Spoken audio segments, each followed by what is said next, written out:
they manage to escape with this cat person, and then they leave him, Joker and Ryuji. And then it turns out that they are extremely late for school, particularly Joker's first day of school. Ren Joker. I have a hard time calling him Joker when he's not a Phantom Thief. It's weird. I'm just gonna call him Ren. It makes me feel better. So you get to school, you meet up with your homeroom teacher, and she's just like, you're kidding me? Your first day of school. And then you get into class, and for some reason, people already know about your criminal charges and that you're a criminal. Oh, actually, and then on your way in, you see Kamoshida, and he's acting way different, more polite. Gives you a little sass and gives Ryuji a little sass, but like not trying to murder you. Nothing malicious. Yeah. Get in. Everybody's like whispering stuff, and then you realize, oh, that girl that I saw get driven to school is in my class. And as you like walk up, as people are all whispering about you, she's the only one that just says lies. It's like, all right, cool. You seem on the level. I dig it. So you get through the rest of your day. Your homeroom teacher's just like, hey, you need to like lie low. Also, I heard you were hanging out with Sakamoto-kun. Don't do that. Ryuji walks up. Hey, let's meet up on the roof. Instantly. She's just like, I just said, you're not. Oh, there he goes. So you meet up with them and start talking about like, okay, that was really weird what we went through. So you say, okay, tomorrow we're gonna try and get there again wherever we got. So you go through school normally, and then you retrace your steps twice. And I love how you can just be like, I want to go home. Just like, screw this. Which I gotta say, like, with Ryuji in particular, as the game went on, I kept getting more sassy with my responses to him.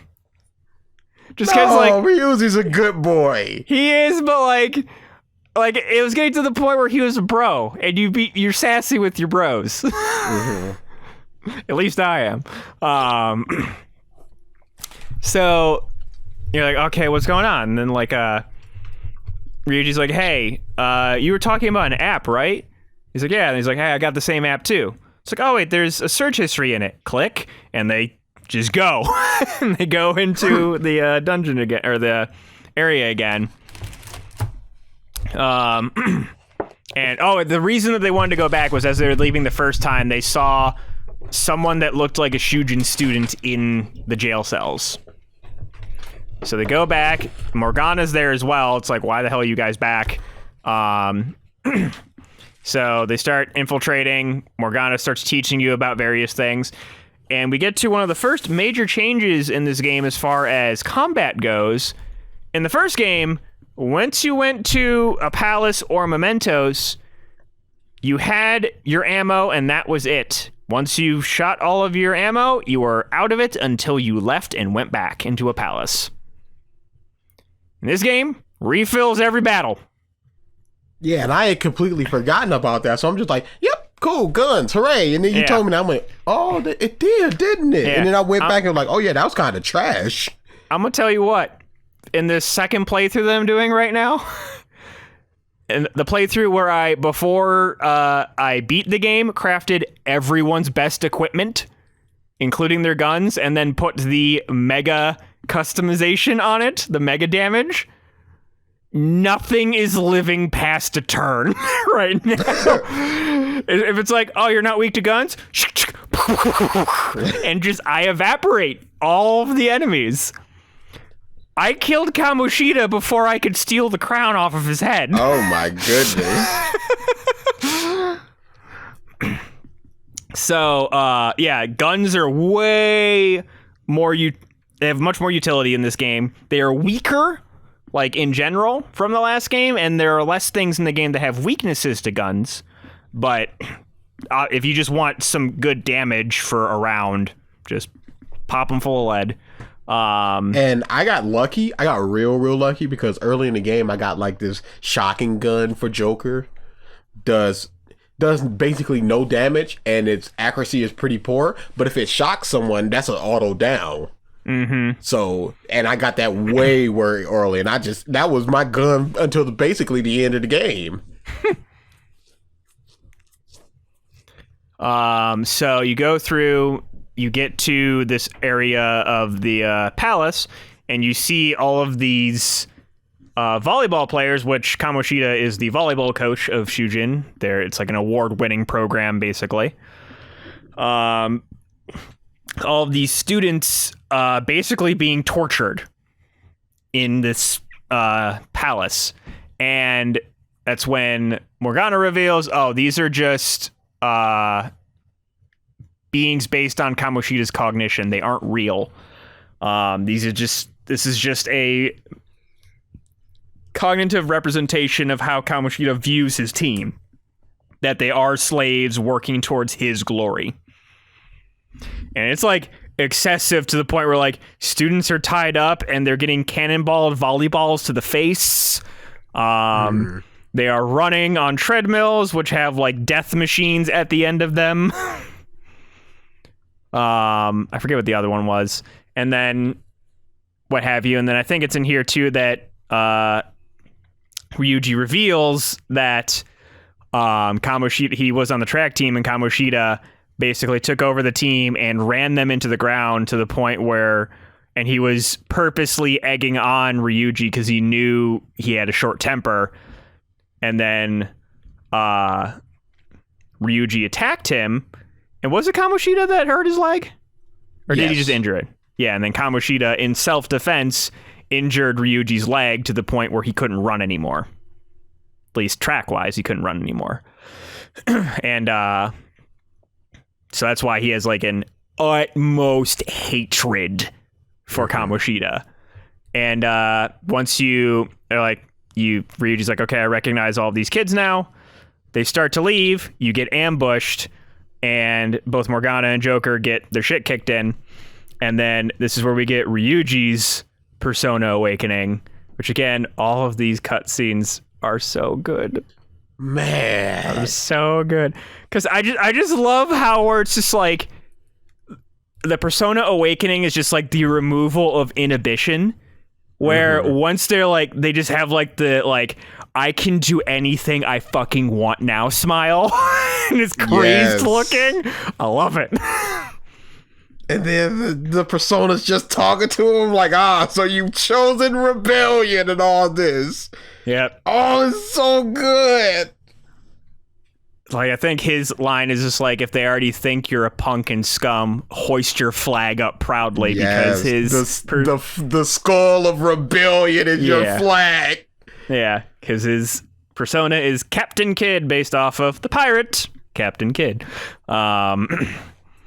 And yeah, I will say there are two people that I use primarily through most of the game, just because they serve two very distinct utilities.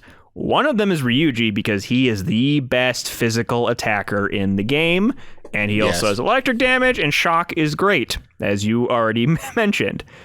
And then the next one is the next person that you get, and I'll go into why once we get to her.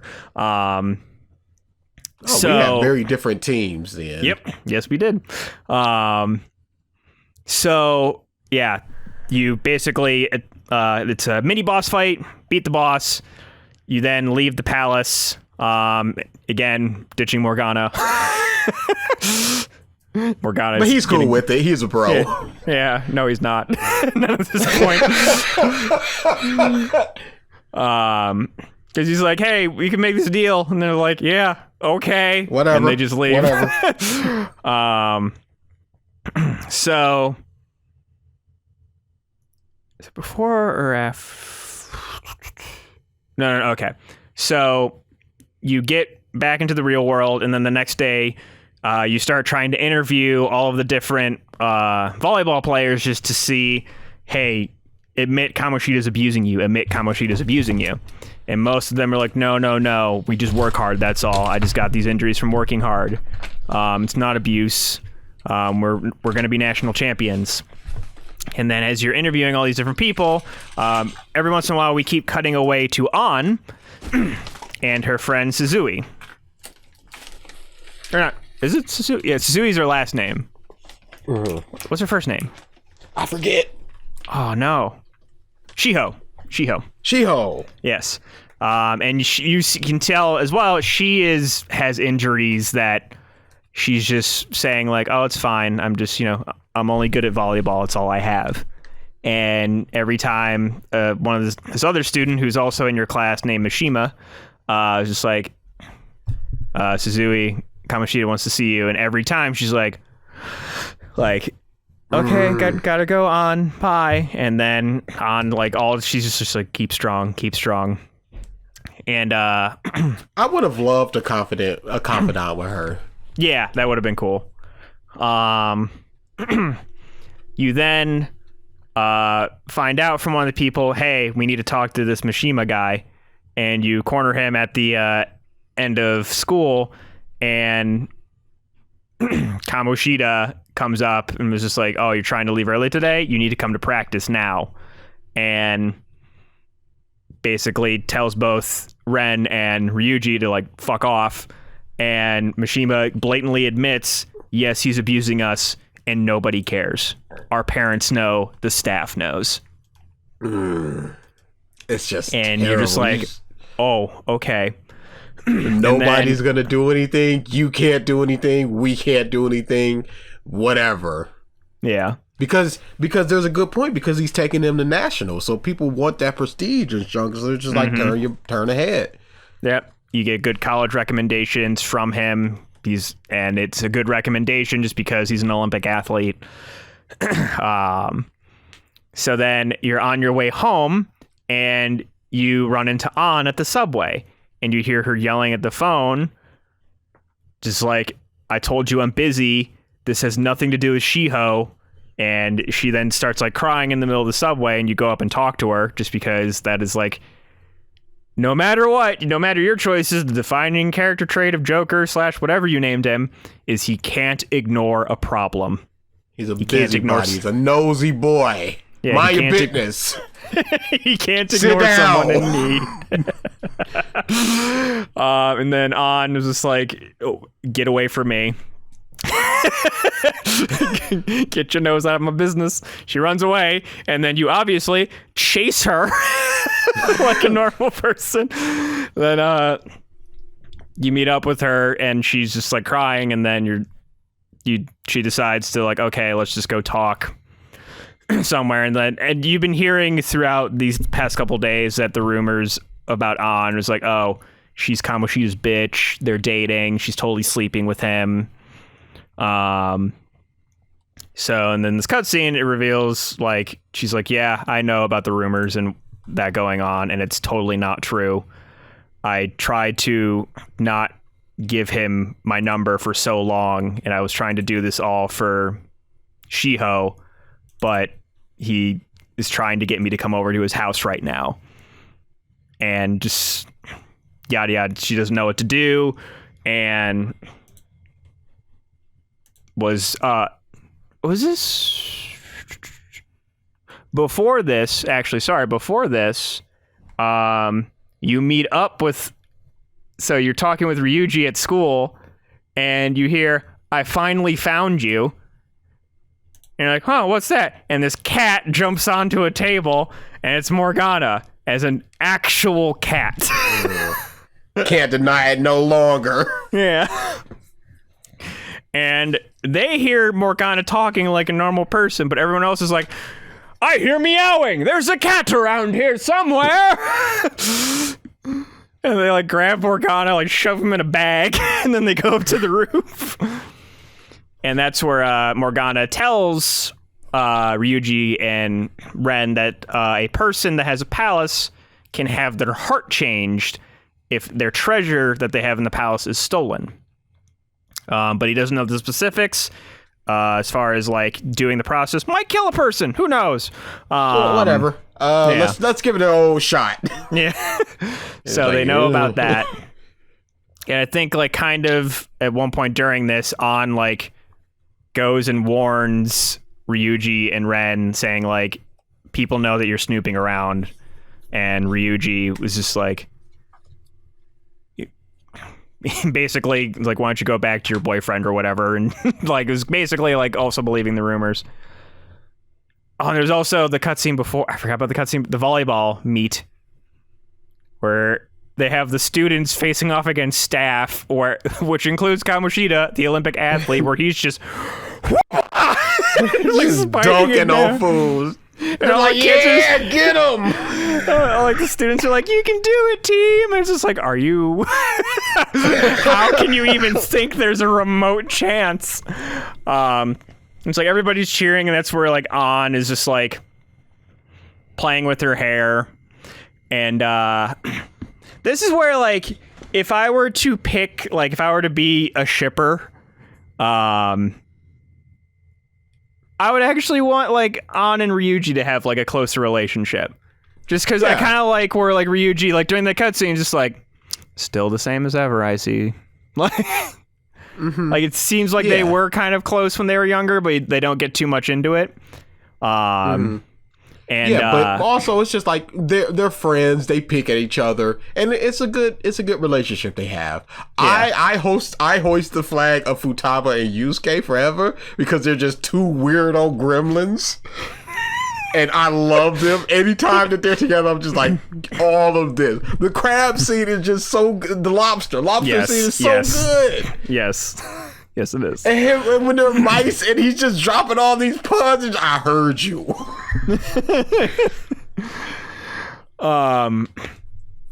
So, as you're talking with On in the diner, it's like, would it be like, is it weird for me to dream that like he could just forget about all this? And you're like, oh, maybe it's not so far-fetched. And it's just like, I wasn't expecting a serious answer. It's like, but this made me feel better. Thank you. I really like that scene. I think this is where we get a little bit of animation as well. Mm-hmm. And it's a good performance, and it's just two characters in the Big Bang Burger. And I just always really like that scene. Mm-hmm.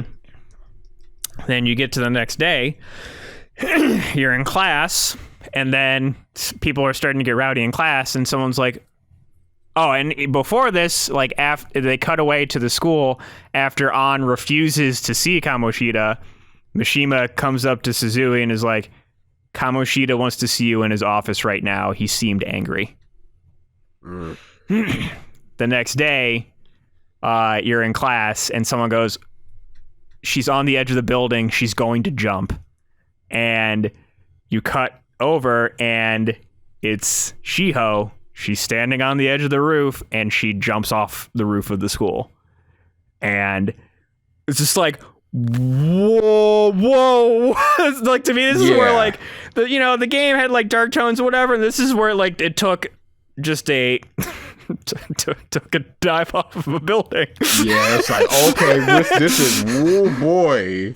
Figuratively and literally, right off of a building. It was like, whoa! What is happening with this game? Oh, God. There was, back a couple years ago at Matsuri-Con, the voice actress was there. And, people have them sign stuff. One of the things they had them sign was one of the art books. And Shiho's not in the art book. So what she did was she was just like, you mind if I just sign anywhere? And they were like, yeah, sure. So what she did was she drew a little stick figure, like, on the edge of the building and signed her name. And just like, that's Shiho right there. And it was like, ooh, that's kind of dark, but I like it. Yeah. That's... Wow. You know what? Yeah, have fun with it. So everybody gets into the courtyard, and like all the students are like, get back to your classroom at once. And then, of course, no one's helping. Everybody's videotaping it. And Ryuji's like, what the fuck is wrong with people? And then as they're like, we need someone to go to the hospital. Are there any teachers here? And they're like, I don't, I don't get paid enough for this. And An's just like, I'll go. And then she goes up to Shio's like, why? And Shio's just like, I just couldn't take it anymore. And she whispers into An's ear. And An is just like, that bastard. You go basically the next day, or that day, I think. Yeah, it was that day. You meet up with Morgana, because Morgana's hiding in your desk now. And you're like, okay, we need to try and do this today. It's like go time. Let's go. Oh, well, actually, before that, Ryuji he sees Mishima run off from it, and he goes. Him and Ren go and confront Mishima, and was just like, oh, he molested her. Totally, basically raped her. Yeah, just out and about. This happened. And Ryuji then goes, as Ryuji is prone to do, Ryuji is a short fuse. So he just immediately charges towards the PE office, goes and confronts Kamoshida, and almost punches him again, but Ren stops him. But he's just like, you know what? Screw it. You guys are expelled. You attacked me. You can't prove otherwise. You two and Mishima, because you're a waste of space on my volleyball team. It's like, I just don't like you. Yeah. What did I do? And and because he made Mishima spread the rumor about Ren. He was the source of the rumor, and he had proof of that. So once that is all determined, they're like, yeah, this has to happen today. So as they're about to go, An gets back from the hospital and is just like, you guys are going to do something, take me with you. And they're like, no, go the fuck away. And like Ryuji's pretty crass with her, and then Morgana's like, you didn't have to be that mean. Ryuji's just like, we can't take her there. We have almost died twice. So they sneak into the palace, but of course, An is right behind them. She ends up coming into the palace, into the metaverse, and it's like, what's going on? Why is this a castle? What's with that cat? Why are you dressed like that? And they're like, okay. Like, I love it where it's like both of them like walk up to her and she's like, what are you guys doing? And then, as Japanese and anime-based games do, they always have the, where are you touching? Yeah, like the on accident inappropriateness. They seemingly send her back to the real world and then start to try and infiltrate the castle again. But it turns out An has the app, so she gets back into the castle. Also, beforehand, it was revealed that Kamoshida had a cognition version of An who's just in a bikini. And she's a very bimbo-ish. Yes. Oh my god, you're so hot. And as she tries to walk up to the castle, the guards walk out and see her, and they're like, oh, my queen, please come with us. Because they mistake her for the shadow version of her. And as they're Joker and Skull, because they now have code names, Joker, Skull, and Mona, they get to a point where they start hearing a commotion, and then they realize, oh, An has been captured. And this is where Mona develops his immense love of Lady An. Go in, they find An tied up onto like a torture, like shackles, basically. And in this scene, this is where An awakens her persona. Again, love these scenes. You there? Yep. Oh, okay. I was just actually watching it because I gotta see this. They're so good. Yeah. I just love how it's like she screams her mind off and then just like spit all over her face. Just, I hear you, Carmen. Yes. And the mask comes on.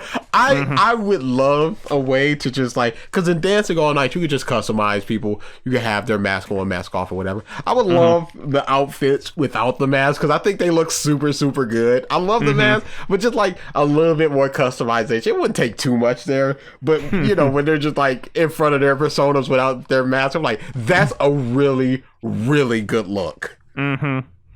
So she gets Carmen. She is a magic tank. She is the only person of the main cast that gets a level beyond heavy elemental damage. Yeah, she gets severe, doesn't she? Yeah, she gets blazing hellfire, which I believe is severe. She gets that. She gets Concentrate, which boosts her magical damage, and then she can put people to sleep. Which is just like a really bad combination. Yes, it is so good. And that's why I like her so much, because she, like, Ryuji is the best physical, she's the best magic. And then the third spot was just whoever's element best fit. For the scenario. That was very much like Persona 4, especially the original. The Golden, they cleared that up a little bit. They were just like, okay, let's make this person better and let's make this person a little bit worse. And they really improved with that, because there's really no reason in the original Persona 4 to just go outside of the first 3 people that you get, because it's just like one of them is really, really fast and they're great with magic. One of them is just like big monster tank beat thing with fist, and the other's super good at magic. So it's just like, okay, there's really no reason to just bring in other people. But yeah, I'm like, okay, logically, these are 2 people that are amazing, but I gotta go with my heart.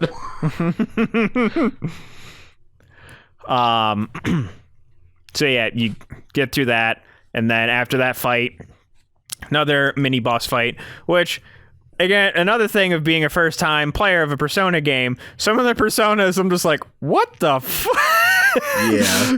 They are out there. This mini-boss is a goblin-looking dude sitting on a toilet. And he just takes a dump and then shoots lightning at you. Yes. It's like, what is going on here? There's just like a giant penis on a chariot. Yeah, that's the last mini boss in this palace, is just a penis monster. I'm like, what? Okay, symbolism. Which you to me, get it? Which to me, so here's my gripe with that. They show plenty of phallic looking things in this game. No titties. That's my gripe. Equality. Yes. So you, at that point, An is a member of the team. And then from there, you make basically it's like, okay, we have our team rounded out. We have until, I think it's like the first couple days of April in order to, before you're expelled. So they, and at that point, you kind of get freed up on what you want to do for that time frame.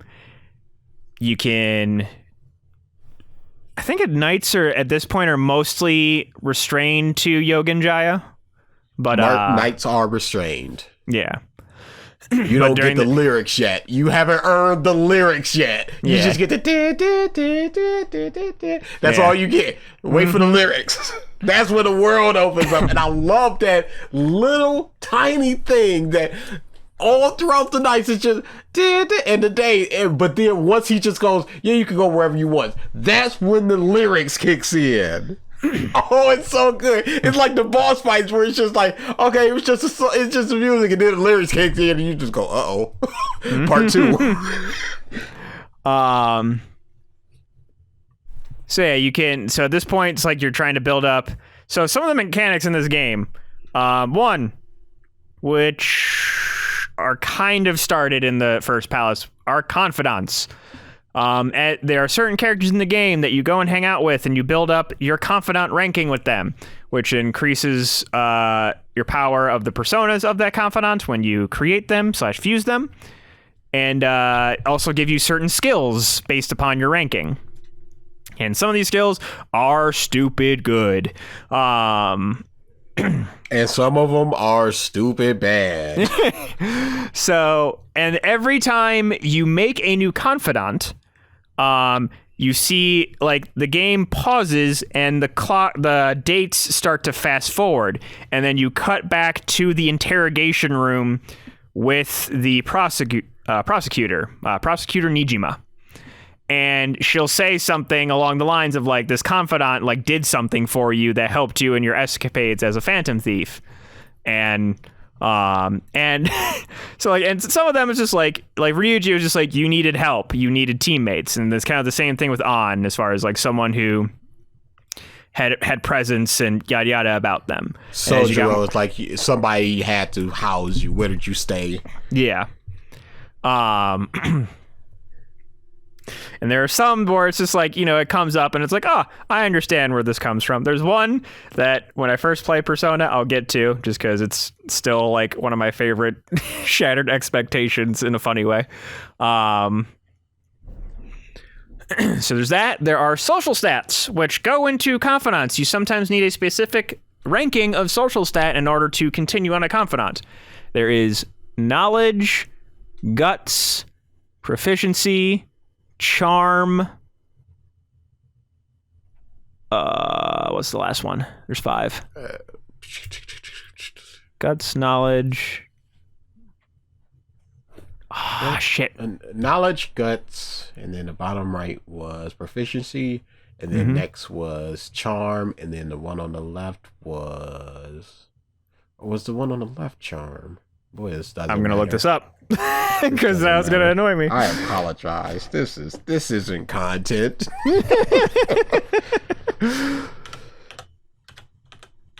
What is it?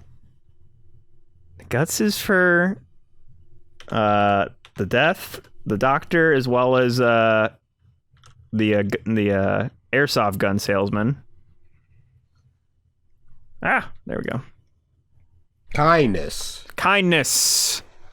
That is for An, actually. That is to be able to hang out with An more. You do various things to improve those. There's a hot water bath that is right across the street from where you live. That increases your charm and sometimes your guts when it's super hot. You increase your kindness by doing different things. You can read books to increase certain social stats. There's so much you can do. Do jobs. There's so much. So you can, and then you just gotta start prioritizing things. Because when I got to a certain point in Makoto, I'm just like, okay, here we go. I'm hanging out with Makoto. Hooray! Hey, you need maximum charm to go further with me. I'm like, but I'm 2 away from that, Makoto. We got a palace in 3 days. Yeah. That's why I followed a guide, man.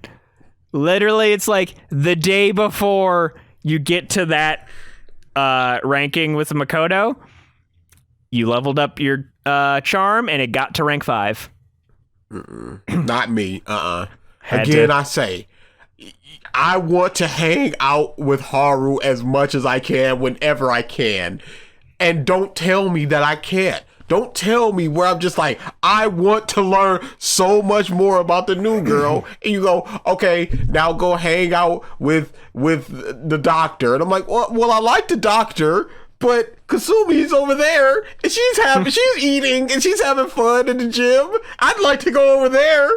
But no, don't handicap me.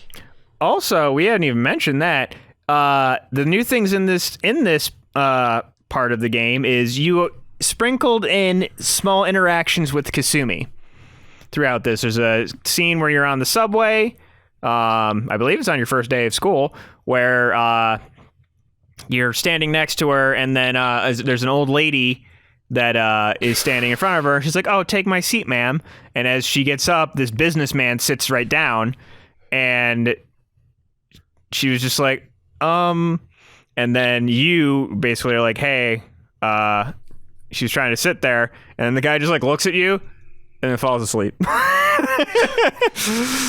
It was like, she's just like, well, I couldn't give you your seat, but at least I could hold your bags for you. And I'm like, oh, that's what I was just like, yep, that's what I needed. That's getting me where I needed to go. Yeah, so you find out she's like unabashedly kind. And there's something else I feel like in this scene that got established. I think too, like even like thinking about it, you feel like having gotten to know Kasumi throughout the game, she would have actually combated that businessman, but I even realize now in that scene she's reserved. So I don't think she was fully Kasumi at that point yet. Because this was like, I think it's even established that like when you meet her, she had just... Oh, no, yeah. Because the... I read about this afterwards. When Sojiro is driving you to the school, there's a new line in that scene where he goes, man, a bunch of these accidents have been happening lately, especially that one last week where that girl died. Oh, that did they? Was Kasumi. Yo, get in there. Yeah. That's awesome. Yeah. So literally she had her cognition warped like probably a few days before. So yeah, I have a feeling like that was like a cue that you didn't know was a cue, that it wasn't quite there yet. And then you meet her when after she gets done with like a talk with Kamoshida at one point, and he's just like, yeah, you don't want to hang around with this troublemaker, and she's like, huh? I get, you're the one from the rumors, but she's like, I'd already met you, and was just like, oh. That seems weird. He seems kind of nice. So at that point, yeah, you do whatever you have to. I am of, at least with this guide that I was going through, I established my treasure route the first time you go in out once the mission starts. Really? That's odd. It's hard, but you can do it. Yeah, no, it's obviously doable. Anything is doable if you try hard enough. But yeah, I'm just like, I want to beef up my stats and stuff. I don't want to go in there naked. That's what I did. I leveled up while I was in there. No, I mean stats with the persona, with the confidants. Oh, I did that afterwards. Yeah, why? What's the point of doing it afterwards? You get stuff to benefit you in the castle. But then you do the castle, so you don't need the benefits. I don't understand that. As far as the schedule goes, there are certain days when certain confidants are available. Don't get that garbage out of here. Hey, I'm not judging how you play the game. You don't judge how I play the game, mother. I'm just saying. I got... If not for me screwing up and not giving a darn diddly dookie about Akechi, I would have gotten that 100%. It was pretty easy this time around. I didn't have to stress too much, other than a couple times where I'm just like, why won't my charm go up? I've been at it for weeks. I've been reading and watching everything. So many bathhouse trips. That's where most of my charm came from. I think it's Saturdays where it's like a medicinal bath, so it ultra boosts your charm. I will say one of the things, too, that helped with this time around for Kamoshida's Palace versus when I played it in the original Persona 5 was I got all the DLC just because. And one of the things you get in the DLC is this accessory, the camera strap, which boosts your HP and SP every turn when you ambush a shadow, which is 99.9% of the time. How much does it boost? I believe 10 SP a turn. Oh, my goodness. Which early game is stupid good. Yeah.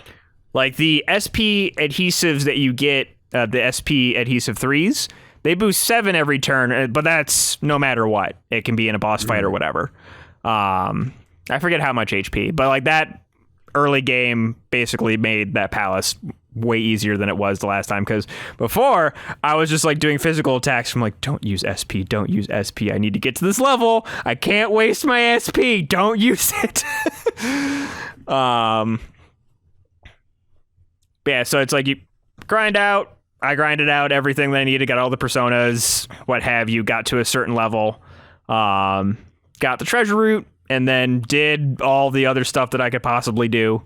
I think that month is just, it's only Ryuji. It's Ryuji and the doctor is like the only two confidants that you really have that first month. Which, you get introduced to this doctor. There's a lot of confidants and a lot of side characters that you get introduced to. So this doctor...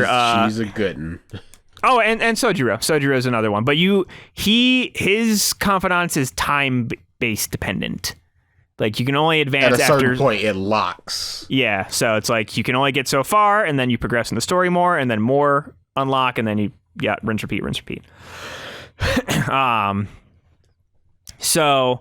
Yeah, the doctor, you start doing these clinical trials for this medication, where basically she's just giving you this medicine that you don't know what it is, and it like to the point where it like knocks you unconscious, and you have no idea what the hell it's doing to your body. But she sells you. She just wakes you up and just like, yes, as expected. Yeah. How's your tongue? Not blue? Perfect. Yep. Would you like to buy some drugs? Because that's the benefit. You do these clinical trials and she sells you drugs. Totally legit. Now, did you notice that her voice changed? Did it? Yep. I did not. No. I didn't notice until like a couple. I think it was like at the very last one where I was just like, she got something, and then I looked it up like, oh, just a completely different lady. I think the original one moved away or something like that. Was it the whole game or was it just new scenes? Whole game. Okay. That's how you do it. Tales of Vesperia. We're not talking about that. I'm just saying. If you're going to replace an actor, they should re-record. Mike, no. I know Mike. I will not have you interrupt my point. They should re-record the whole fucking game. That's a lot of game, Mike. That's a darn lot of game. Yeah, so is Persona 5. It's way longer than Tales of Vesperia. Can confirm. Yeah, but the doctor has what? A couple scenes, Valentine's, New Year's, don't care, Christmas. It's all in all like 3 hours in the booth, as opposed to an entire game for the main character plus a bunch of little cut-in scenes where they're just talking about chicken and crap, Mike. It ain't happening. Do it. Anyways, the doctor's fun. She refers to you many times as her little guinea pig. And then once you start dating her, that's like, oh, this kind of inappropriate. And the thing that they added in this game too is, which I think was to help get you a little further with confidants, is after the scene with the confidant, you have a little phone chat with them. And that because there were definitely some times where it's just like you gotta. There were times where you're just like, okay, well, I maxed out all the things I was supposed to say, but I just gotta hang out with you at the circus for 2 days before we can level up again. Mm-hmm. And I was like, come on now. That's why I just ran to the fortune teller, just like, get you up to level 7 so we can just start boom, boom, booming this. Mm-hmm. Yeah, the whatchamacallit?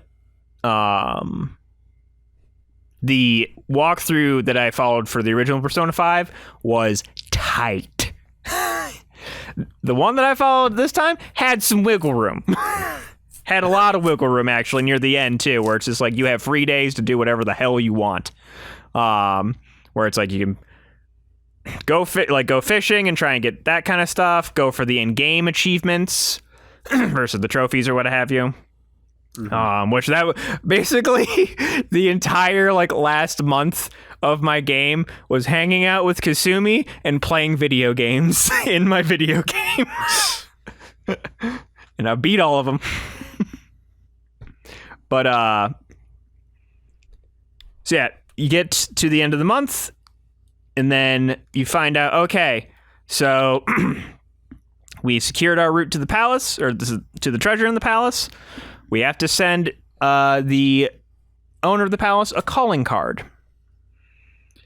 which basically will show that show their cognitive self that their treasure is threatened, and it'll make it appear, because once you find the treasure inside of the palace, it's just this smoky blob. Nothing really there. Mm-hmm. So Ryuji decides, hey, I'm gonna make this calling card. To everyone's just like, okay. You make the next day, calling card is just posted everywhere in the school. And the other thing that they added too inside the palaces were the will seeds. Mm-hmm. Which was this is an extra little collectible to grab. That's the other thing that the game gave you in the DLC. I started the game with 20 lockpicks. Fantastic. Whoa, my goodness. Didn't have to worry about, do I really need this treasure chest or not? Didn't have to worry. Got them all. Sometimes you open one with the lockpick and you're just like, fuck, it's a shitty healing item. So next, after you send the calling card, infiltrate this palace one last time, and that's when the and just the song kicks in. Such a good song. What's the name of it? That the music is just 5 stars in this game. Yeah, the entire soundtrack is a very funky jazz. Obviously, well, not entirely, but like a good chunk of it is. And then, except for when you get to Maruki's castle, it's just like this soft piano, the piano music. I'm like, I'm grooving to this. Don't change the world. Then you get to the treasure, and this is where Mona, for some reason or another, is just like gets crazy when you get near treasures. It's like starts actually acting like a cat. And you're like, all right, this is weird. So you start trying to take the treasure, which ends up being a crown. And then Kamoshida shows up, takes the crown, and morphs into this weird, just awful looking monster. And that's where the boss theme comes in, which this is also one of the songs that is not jazz. It's pretty hard rock. I will still say to this day, Richardy B's cover of the boss battle theme is better than the actual one, but that is my tastes. And I can't agree to that, because I like how they did Persona 5 dancing in Starlight, because Ryuji, both of his dances, everybody got 2 dances except for the main character, who has a couple of them. I think he has 3 of them. But both of Ryuji's, they're the boss battle themes, the 2 boss battle themes. So those are his. She gets a couple. Both of Makoto's, one of them is Roll the Dice, and the other is Price, her palace theme.